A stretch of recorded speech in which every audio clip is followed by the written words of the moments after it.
Good morning, dear students. Good morning, sir. Hope you all well. Yes, sir. Okay. Today we shall talk about situational approach to English language teaching.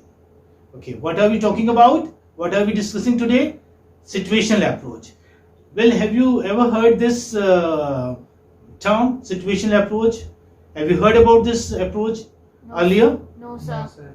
Okay. Do you understand what does situation mean? Okay, if I ask you, what does situation mean? What will be your response? A set of circumstances.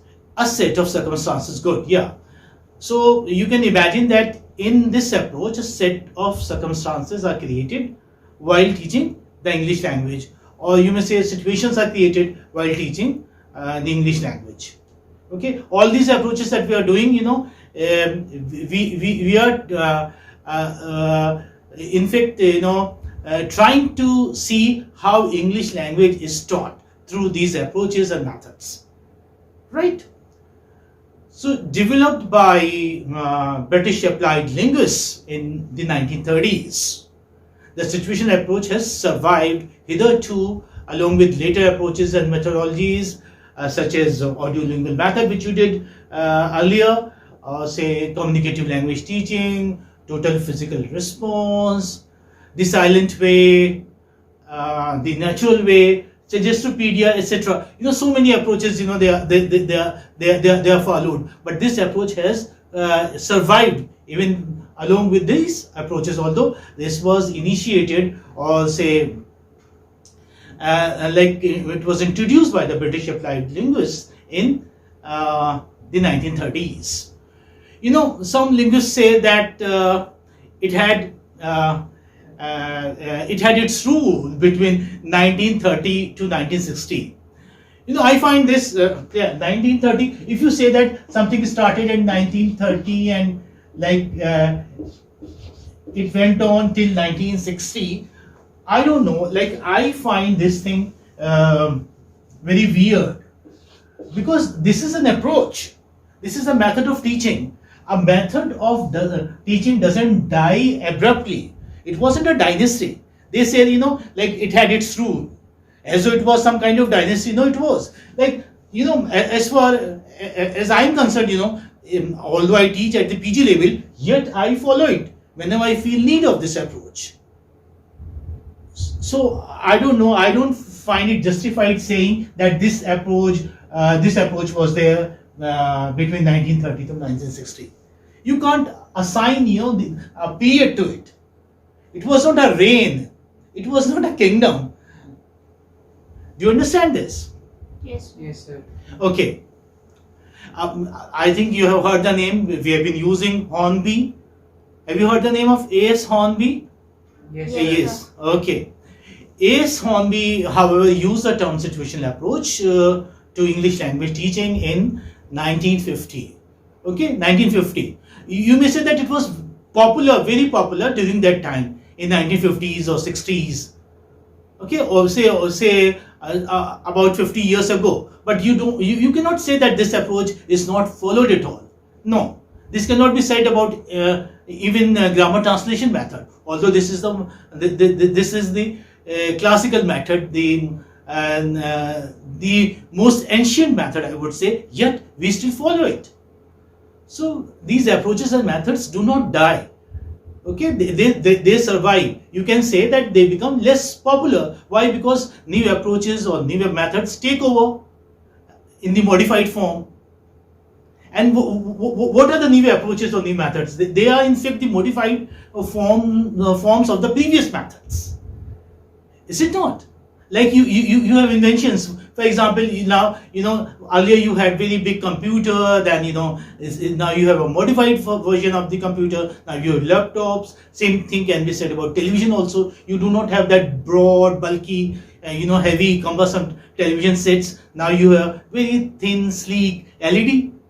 So these are all improvements. In the same way, improvements, they go on in language teaching methods as well. So, yes, I am reminded of two names here, and I have used the name of Harold Palmer earlier also. So, along with along with AS on B, I would like to cite his name also, very popular name in fact. This is associated with the situational language teaching, Harold Palmer and Hornby. Hornby. Okay, this is pronounced as like this. Hornby, you may say. Hornby. Right? Harold Palmer and Hornby. This approach was developed by the applied linguists is Hornby and Harold Palmer. Good. The approach suggests that any language item, whether it is a structure or a word. When I say structure, what do I mean by structure? Structure means sentence pattern. Okay, or it can be an individual word. Now they say, or in fact they advocate that that should not be presented in isolation. Means do not present individual words in isolation to students. How should they be presented? They should be presented in proper context. They should be presented in proper situation. Like any new word or any new structure in the situational approach to language teaching has to be introduced and practiced in a context or situation. Right? In the situational approach, explanations are discouraged, and the learner is expected to apply the language learned in the classroom to situations outside the classroom. Okay, like many things you learn in the classroom, you should be able to use those situations outside the classroom. Then only we may say that you have really understood the patterns, or you have understood the words, the vocabulary items. And while using situations, the use of mother tongue should be avoided. Same as in the direct method. You may say that, that direct method is also a very old method that was followed in the 19th century, in the 20th century, and it is still followed, right? This is again, it came as a revolt against the grammar translation method. Now this approach, you may say, is a modified form of direct method. Same as AUDIO-LINGUAL was that we studied. Why? Because use of mother tongue is discouraged even in this. In all the modern approaches, in all the modern methods, use of mother tongue is discouraged, is avoided. If the language items are given in the meaningful situations, the learner can deduce the meanings from the situations in which they are used. Okay, what do you understand by the term deduce? I said that learners can deduce the meaning themselves. If words and structures are introduced in proper situations, then learners can deduce the meaning. Deduce means they can infer the meaning. They can guess the meaning themselves. What can they do? They can guess the meaning. They can deduce the meaning themselves. So, for example, as I said earlier also while we were discussing the AUDIO-LINGUAL method, or structural approach to language teaching, or say behavioristic approach. Now we are discussing situational approach. So same thing I would say, if I were to tell the students what this thing is, instead of giving the description of the marker, I would say, well, this is marker. What is it? It's a marker. It is used for writing on the whiteboard. You may say that this is a if you want to specify and want to be more precise, then you may say, well, this is a dry erase marker. What is it? Dry erase marker. Okay, so the situational approach indicates that a teacher should create a real situation in the classroom. What are we talking about? We are talking about situational approach. So I am using the word situation again. Obviously, I would be using it throughout the lecture. So please pay attention to the words. The situational approach indicates that a teacher should create a real situation in the classroom. Okay, a real situation can be created in the classroom by use of maps, charts, or say, yes, come on, tell me, pictures, or various objects, or even by performing actions, or say by drawing on the board. This is how real situations can be created. Here, the teacher shouldn't tell the meaning of words in Hindi or in the mother tongue. What should he do? He should create situations, the real situation there in his classroom, while telling or explaining the words and structures. While teaching through the situational approach, the teacher's success lies in creating a relevant and identifiable situation and to make students understand the text. Okay, now situations should be identifiable. It's not that, like, say I'm trying to explain something but they don't understand, they are not familiar with. They should be familiar with, right? So these situations should be relevant and identifiable. The students should be able to imagine them, visualize them, if I am trying to create some situation in the classroom. Is that fine? Yes, sir. Now, suppose if I have to say, if I am talking about mobile phones, then what should I do? I should show them, well, this is mobile phone. And I should also talk about its function, so that, like students or learners, curiosity is aroused and they understand what a mobile is and how does it work, okay, what are its uses.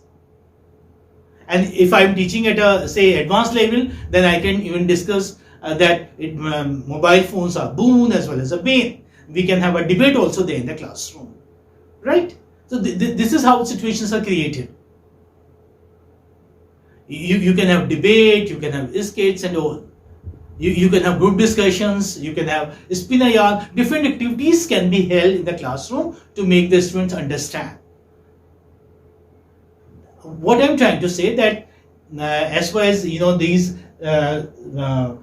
linguists are concerned, who advocated the approach, situational language approach to situational language teaching approach, they advocate, they say, they designate that words or vocabulary or say sentence patterns should not be taught in isolation, but they should be taught in proper situations or in proper context.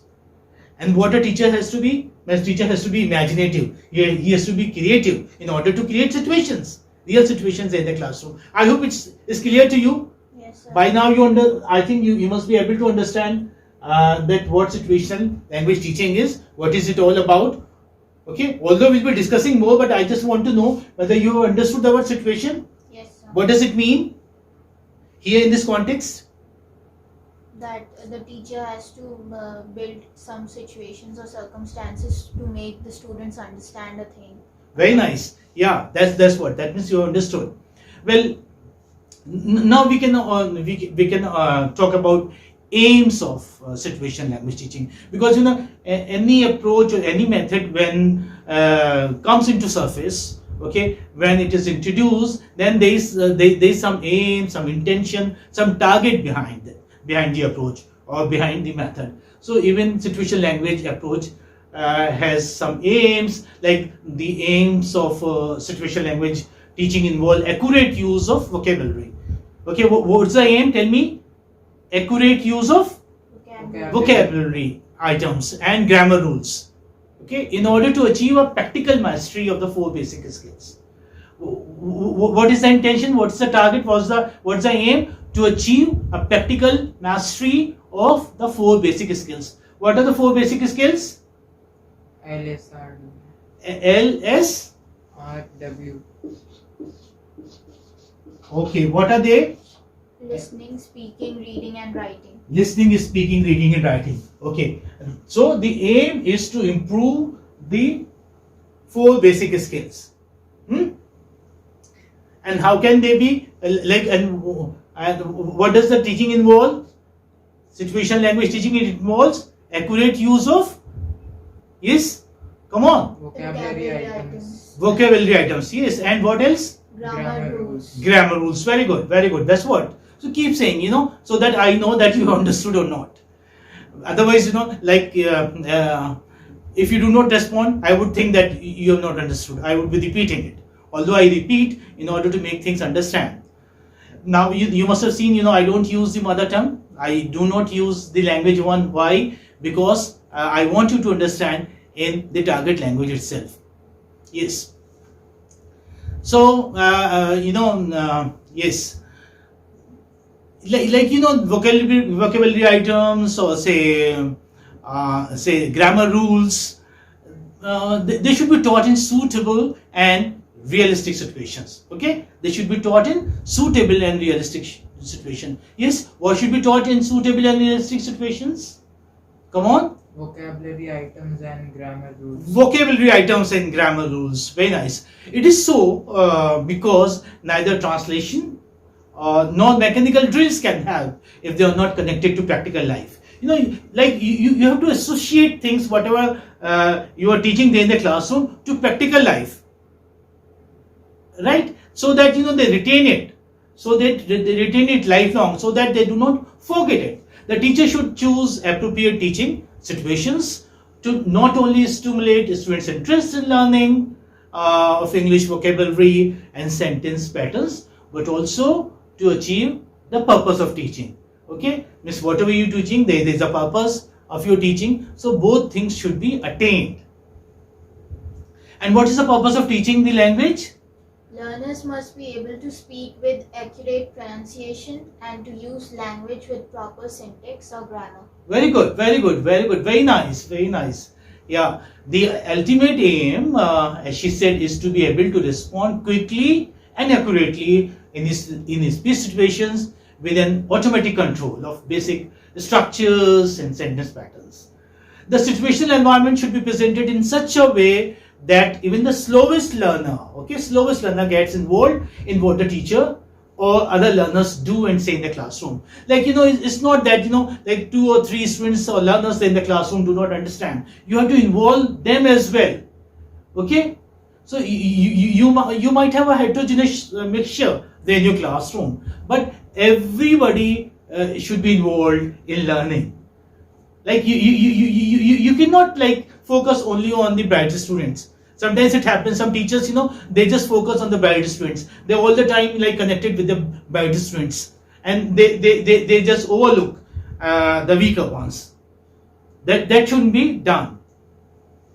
The idea of making the learners cooperate with one another underlines the social touch of this approach. Okay, why? Because you are like teaching, say by holding activities in the classroom. So you are forming groups and students are learning together. So they develop a kind of team membership. Okay, they learn to work in a team, you may say.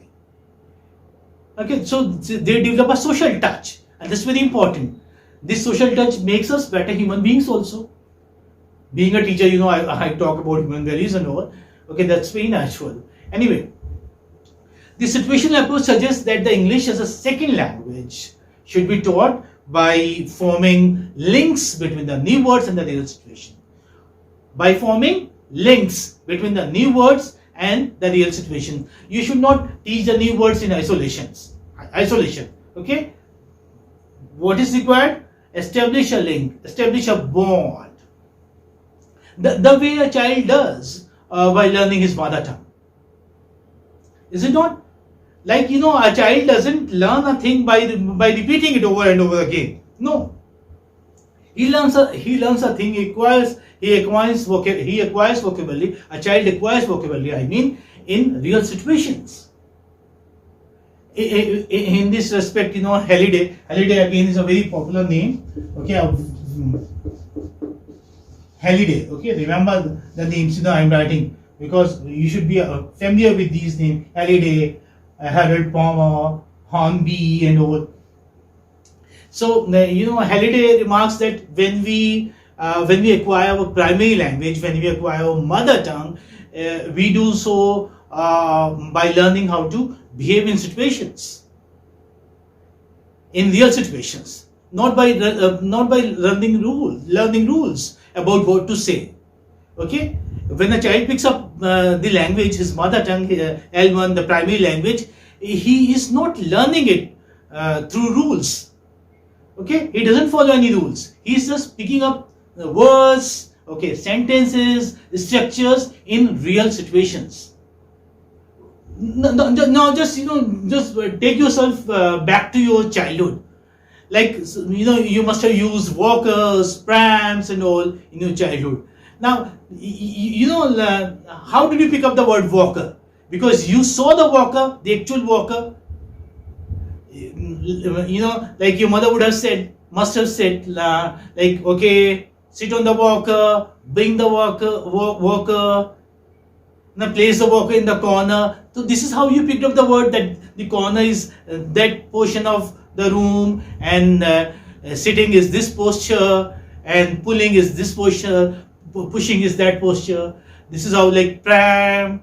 Where is your pillow? The pillow is there in the pram. Where is your ball? Bring the ball. This is how the child picks up the word. Now we are not explaining the ball is a round thing, okay, it has air, it's inflated, things like that. No. The child sees a ball, a doll, or when he starts going to school, then he learns what crayons are, okay? Right, and he learns to paint them, okay, and then teacher teaches him, well, this is red, this is blue. He learns distinguishing between the colors and all. He learns them, he picks them up, like tumbler, bottle. So how does a child pick up these words? Yes, come on. By situation learning. By situational learning, okay. He picks it up in the real context, in the real situations. He has not learnt it by explaining. The mother do not have to explain the items. Like, she won't say, well, what is this bottle? Bottle is a plastic tool, so things like that. No. What do? They just show it and they talk about, well, it's a bottle. So therefore,